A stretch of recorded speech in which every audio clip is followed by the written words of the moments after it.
According to experts on such matters, our two happiest ages in life are 26 and 62, which has agreeable symmetry.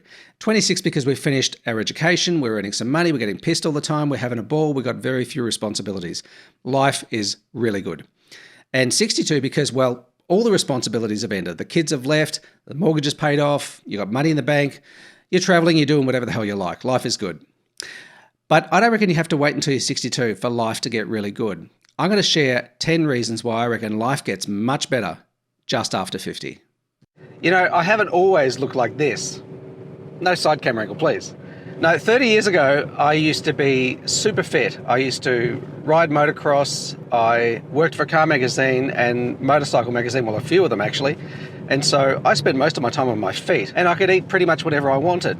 But then when I turned 29, I left the publishing game and I went and worked in software. I spent a couple of years in advertising and then I went into software. So I went from being on my feet almost every day to suddenly parking my fat ass behind a desk, well at the time it wasn't a fat ass, behind a desk in front of a computer, bashing away at a keyboard and clicking on a mouse. Back then I was about 20 kilograms lighter than I am now. I was, I think, 3 jean sizes smaller than I am now. I had visible abs and my chin count was 1. But I'm here to tell you that I honestly believe the best years of our lives begin in our 50s. Now, coinciding with this little discussion today is a drive that we're taking about 45 minutes north of Melbourne to a gorgeous, cool climate location called Mount Macedon. Now, I've been there probably 100 times over the last 20 odd years, but I've only really started to explore it as a photographer in the last 12 months or so.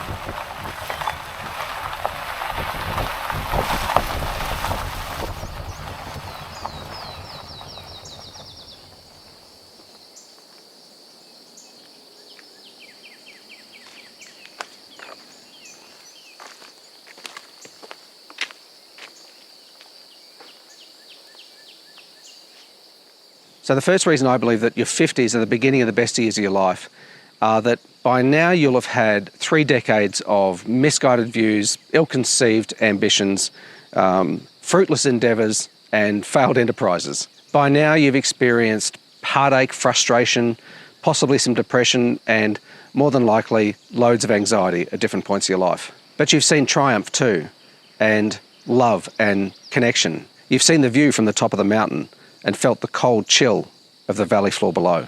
And through all of this, you've honed your bullshit detector and developed a distilled set of views and the most authentic version of yourself. You know who you are, what you stand for, and probably most importantly, what you won't stand for. Secondly, FOMO has pretty much lost its grip on you, or at least you've shown at the door and it's all over bar the door slam on the way out.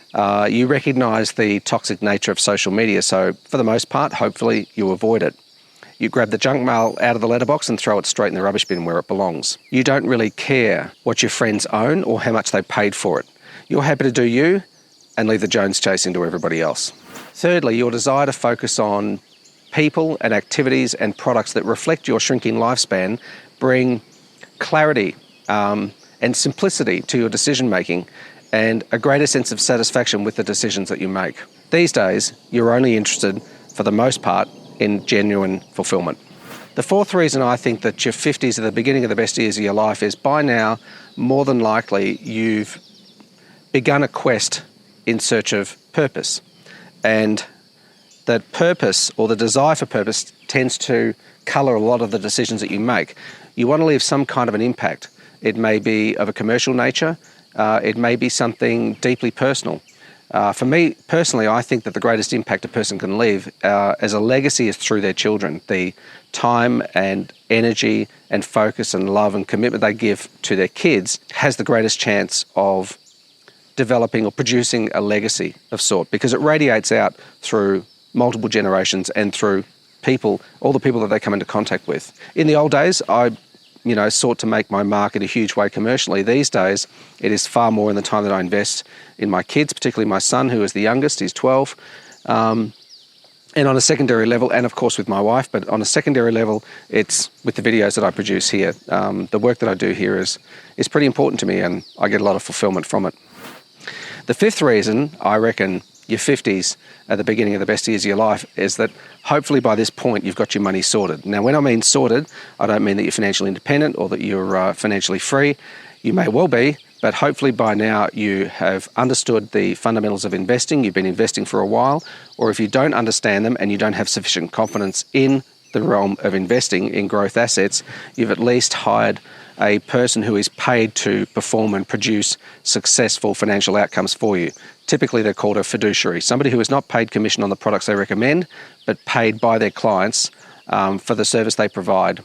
And their only path to success as a fiduciary, as an advisor, is in the successful outcomes of the investments that they recommend to their clients. We have a fiduciary. We also invest independently in real estate and index funds, but a good portion of our investments are managed and recommended through a fiduciary who was recommended to me by a friend that I've known and trusted for a quarter of a century, and this fiduciary has performed very well for him.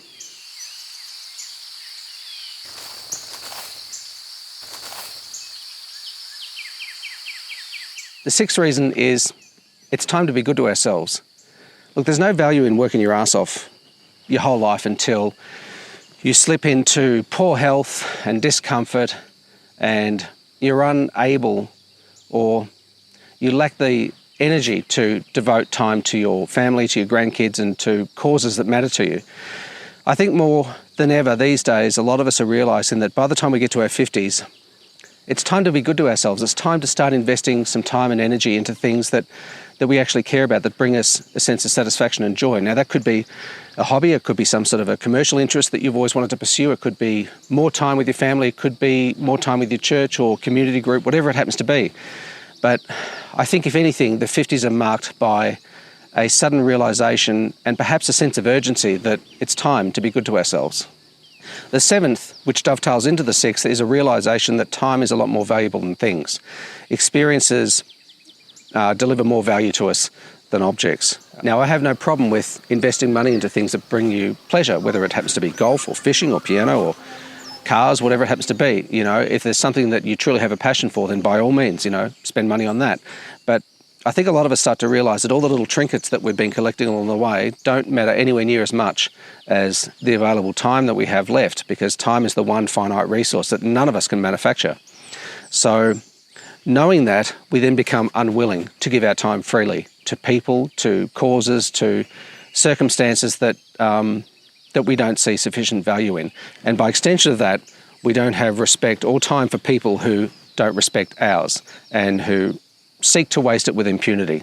The eighth reason is we start to understand that the greatest source of happiness for many of us comes from the quality of relationships that we have, whether they're with people that we know well, like family or friends or colleagues, or even people that we don't know. I mean, I produce videos like this and I get to have interesting conversations with people that I don't have a personal relationship with, that I've never met, but it's satisfying nonetheless. And so we learn that doing things that benefit others, although we may never know who those beneficiaries are, it produces a great sense of purpose and satisfaction and happiness for us. The ninth reason is we start listening to our body and to our heart and to our head a lot more at this age. We realise that we're in the death zone for heart attacks and strokes, and that people can fall off the perch without any notice at all, often due to stress, overwork, concerns and worries about their finances, their relationships, their health, whatever it happens to be. And so we become a lot more cognizant of this, and when we become stressed, we recognise the signs early and we do something about it. We drink less alcohol, we eat less rubbish, we hydrate more, and we sleep when we need it. We take a lot more care, or at least we're a lot more cognizant of our fragility and our mortality as we get to this age. And so hopefully, for the most part, we take it seriously and we take steps to mitigate those problems as soon as they arise. And so this final reason why I think your 50s are the beginning of the best years of your life, learning to say no to almost everything, I think, is one of the most liberating and one of the most powerful and one of the most clarifying, because it distills all of the things that are very important and does away with all of the dross, all of the nonsense, all of the noise in the periphery that really never mattered and never will. This mindset of saying yes to what matters and no to everything else powers all of the other 9 reasons that I think your 50s are the best years of your life. Anyway, I hope this was useful. I look forward to reading your comments below. Hopefully, I'll see you in the next video. See ya.